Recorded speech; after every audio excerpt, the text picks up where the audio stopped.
Alice's Adventures in Wonderland. Written by Carroll. Narrated by Kevin Theis, Sam Theis, Sara Nichols, and Milo Theis.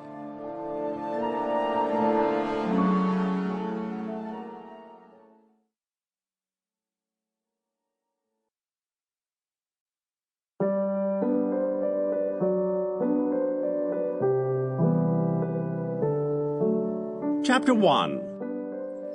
Alice was beginning to get very tired of sitting by her sister on the bank and of having nothing to do. Once or twice she had peeped into the book her sister was reading, but it had no pictures or conversations in it. And what is the use of a book, thought Alice, without pictures or conversations? So she was considering in her own mind, as well as she could, for the hot day made her feel very sleepy and stupid, whether the pleasure of making a daisy chain would be worth the trouble of getting up and picking the daisies, when suddenly a white rabbit with pink eyes ran close by her.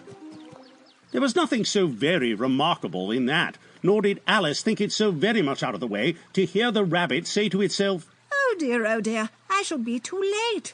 When she thought it over afterwards, it occurred to her that she ought to have wondered at this, but at the time it all seemed quite natural. But when the rabbit actually took a watch out of its waistcoat pocket and looked at it and then hurried on, Alice started to her feet, for it flashed across her mind that she had never before seen a rabbit with either a waistcoat pocket or a watch to take out of it, and burning with curiosity, she ran across the field after it and was just in time to see it pop down a large rabbit hole under the hedge. In another moment, down went Alice after it, never once considering how in the world she was to get out of it again.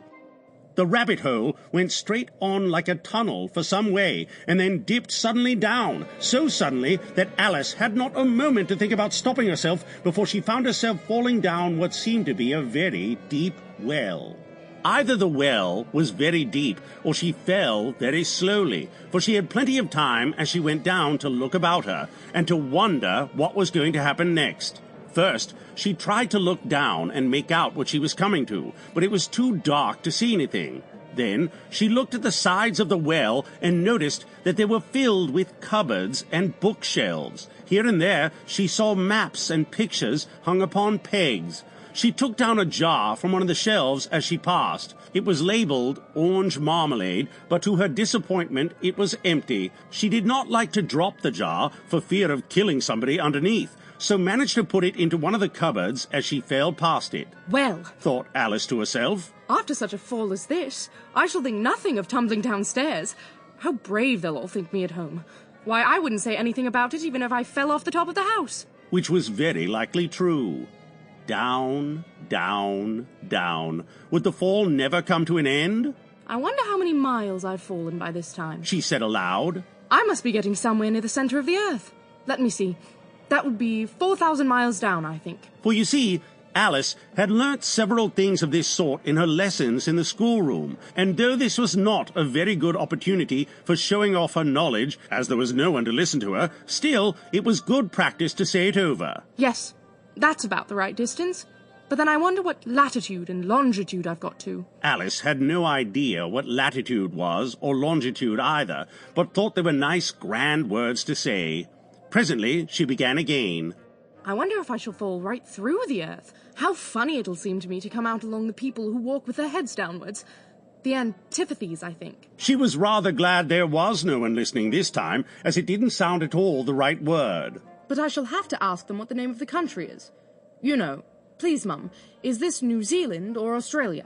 And she tried to curtsy as she spoke. Fancy curtsying as you're falling through the air. Do you think you could manage it? And what an ignorant little girl she'll think me. No, it'll never do to ask. Perhaps I shall see it written down somewhere. Down, down, down. There was nothing else to do, so Alice soon began talking again. Dinah'll miss me very much tonight, I should think. Dinah was the cat.